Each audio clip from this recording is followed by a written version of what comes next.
Quais são os tipos de interação que a gente pode fazer? Então, basicamente, nós temos aqui 4 tipos e a gente vai explorar eles. Então, um deles é a instrução. A gente pode dar comandos para um aplicativo e selecionar opções.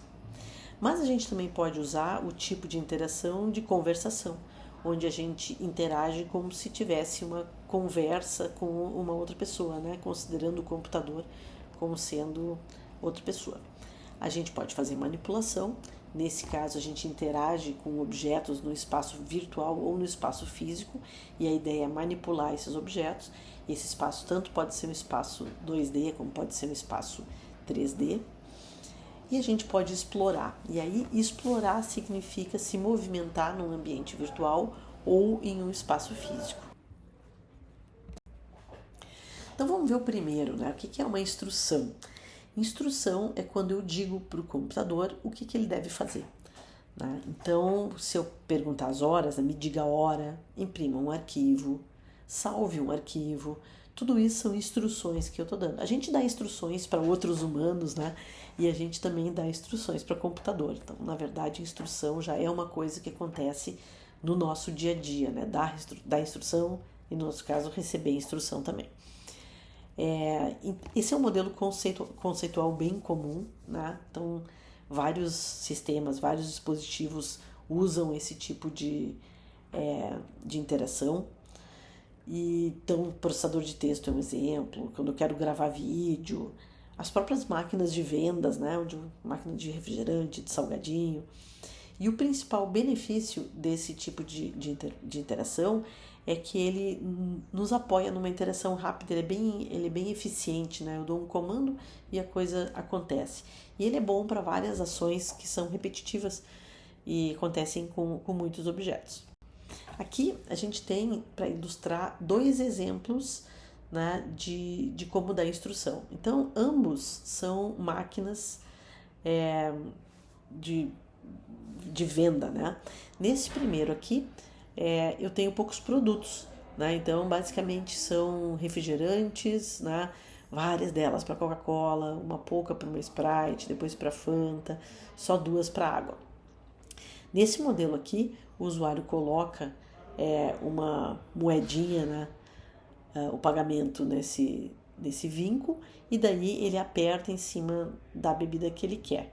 A gente pode ver que algumas estão habilitadas, porque as que tem, essas tem uma luzinha em cima aqui, a gente consegue enxergar que são aquelas que provavelmente estão carregadas, né? E as outras estão mais escurinhas. Então, aperto e a minha latinha cai aqui embaixo. Essa segunda, né, que a gente pode pensar que ela é muito mais legal do que a primeira, eu tenho muito mais liberdade, né? Então tem aqui um monte de chocolate, um monte de pacote de salgadinho. E aí cada um deles é identificado por um número. Então, nesse caso, a pessoa primeiro ela precisa descobrir qual é o número que está associado ao que ela quer. Aí ela digita o número aqui, vai aparecer o preço, aí ela coloca a moedinha e a coisa cai da mesma forma que na primeira. Se a pergunta é qual é a mais fácil sempre vai ser essa primeira aqui, toda a vida. Por quê? Porque o esforço cognitivo dedicado à interface, ele é menor, né? Eu quero uma Coca-Cola, eu boto a minha mão em cima da Coca-Cola e aperto, a Coca-Cola cai.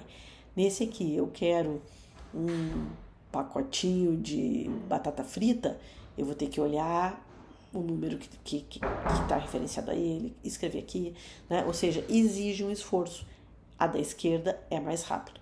Naturalmente, a gente ganha e perde, né, com essa questão de facilidade. Uma delas nos traz mais possibilidades. A outra nos traz menos possibilidades, mas uma interface mais adequada. A segunda forma, né, que é o segundo tipo de interação que a gente vai ver é a conversação. Então desde os filmes, todos os filmes de ficção científica usam essa ideia, né? Vamos conversar com o computador do mesmo jeito que a gente conversa com um humano, né? Então, é um modelo de uma conversa, né?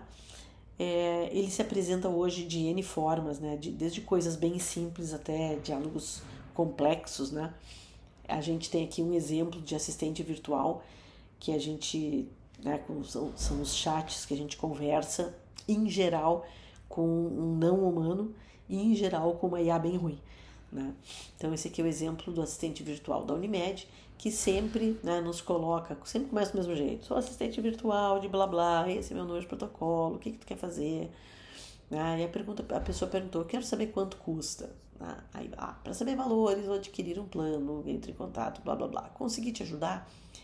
Então, esse é um exemplo que tende a ser bem bom. A gente gosta, para várias coisas, a gente gosta de falar com pessoas, né? E eu achar que eu tô falando com uma pessoa é positivo. Tá? O problema que nós temos nos dias de hoje é que a maioria a IA deles é muito ruim, então a experiência costuma não ser boa. Mas ela pode ficar bem melhor.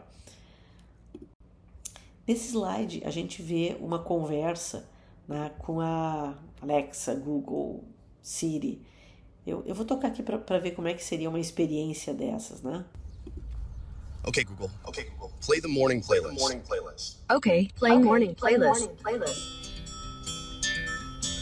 Okay, Google, play music in all rooms.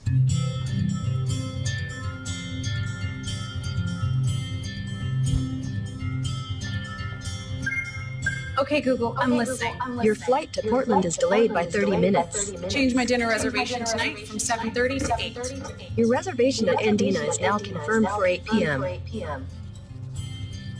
Hey Google, text Louise, flight is delayed, dinner moved to 8. Okay, message sent. Morning. Hey Google, turn the lights on in Kevin's room. I thought you finished that already. I forgot. Okay, Google. What's apples in Spanish? Manzanas. Hey Google, has my package shipped? Yes, it's already shipped. It'll arrive tomorrow. Ooh, is that for me? Maybe. Interesting. Okay, Google. How many stars are in our galaxy? Well, there are about 100 to 400 billion stars, according to space.com. Which star is the closest? According to NASA, the nearest star system is Alpha Centauri. Can you show me what it looks like on the TV? Okay, Google, how's the traffic from Pebble Rockville to the airport? Your normal route has heavy traffic. There's a faster one that'll take about 35 minutes. I've sent it to your phone. Okay. Go. Dad.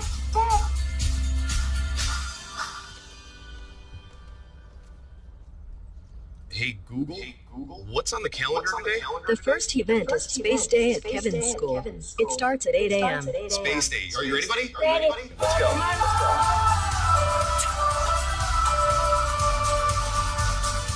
Bom, essa é uma família que claramente está estressando o Google, né? Então eu pediria demissão, mas enfim, ele está aqui para mostrar que esse é um bom exemplo, né, de como usar essa linguagem de conversação e como ela nos dias de hoje ela já está boa, né, em comparação do que foi no passado.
Bom, o terceiro tipo de interação é a manipulação, né? E manipular vai incluir aqui em termos de...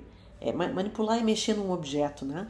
Então vai incluir aqui a gente arrastar, selecionar, abrir, fechar, dar zoom em objetos virtuais, né? Explorar ele, né? Então a ideia é explorar o conhecimento do usuário sobre de que forma os objetos são movidos e como eles são manipulados no mundo real.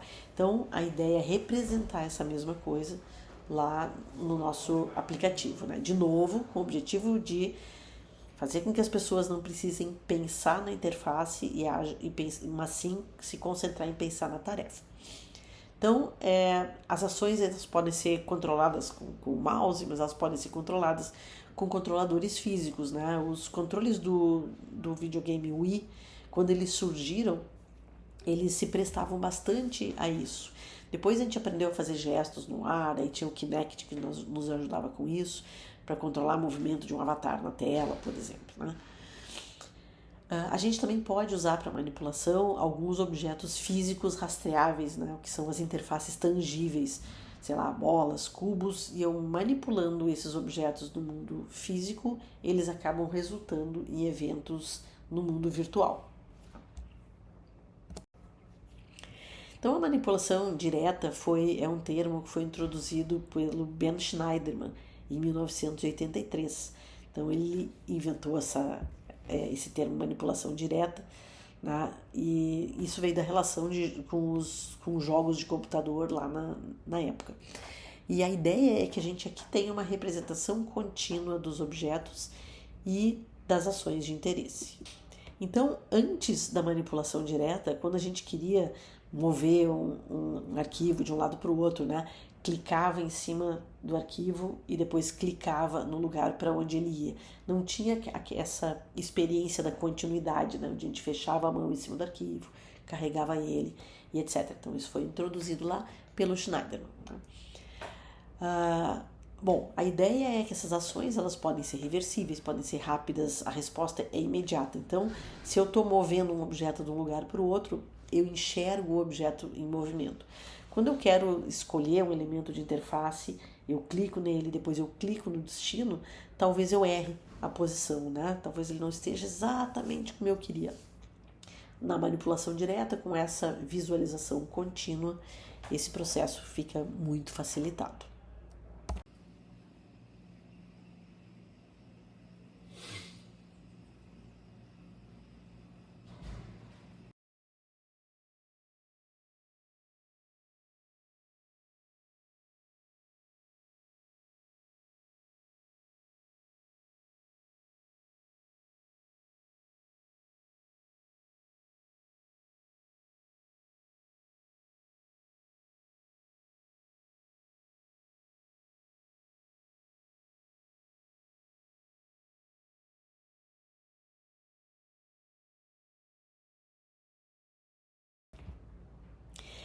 E aí a pergunta que fica, né? Qual é o melhor tipo de interação para a gente adotar numa interface? E a resposta, ela nunca é definitiva, sempre vai depender de quem é o nosso usuário, de qual é a tarefa e de qual é o contexto em que isso está acontecendo. De toda forma, tem algumas coisas que a gente pode dizer e usar como uma premissa quando a gente vai desenvolver uma interface. Então, por exemplo, a gente sabe que manipulação direta é bem bom para tarefas do tipo fazer alguma coisa. Então, projetar, desenhar, voar, dirigir, arrastar, dimensionar uma janela. Manipulação direta se aplica bem. Tá? Dar instruções também é bom, mas quando as tarefas são repetitivas, né? Então, quando eu quero fazer um spell checking, quando eu quero gerenciar arquivos, né? Então, quero listar todos os arquivos PDF que eu tenho, quero olhar todos os MP3, os arquivos MP3, então deletar todos os MP4. Então, usar uma instrução é bem adaptado, né? A ideia de conversação, né, de diálogo, como se fosse eu conversando com outro humano, ela também é bem boa. Então, é bom para criança, para gente que não gosta de computador, né? Então não tem aquela sensação de que ele está fazendo uma coisa errada. Para usuários com deficiência, né? Que eventualmente problema de mobilidade. e para algumas aplicações especializadas. Então, toda vez que eu tenho uma interface por telefone, se eu puder falar naturalmente com a máquina que está do outro lado, isso vai ajudar na interação. A gente também pode pensar em modelos que sejam híbridos, né? Que vai ter manipulação direta junto com instrução, junto com a conversação. E isso eu posso oferecer várias formas diferentes de fazer a mesma coisa. Né? Então, tanto eu posso selecionar alguma coisa por manipulação direta, como eu posso usar um comando. Aí está o exemplo do Ctrl+C, Ctrl+V. Né? Posso selecionar um objeto e depois eu ir lá e copiar ele. Dessa forma eu estou manipulando diretamente, ou eu posso usar simplesmente o Ctrl+C. Então, cada um escolhe o que quer fazer. Tá? Então, a mesma tarefa apoiada por mais de um tipo de interface e assim se adaptando a novas realidades. Então, esses são os 4 tipos de interação que a gente estava interessado aqui.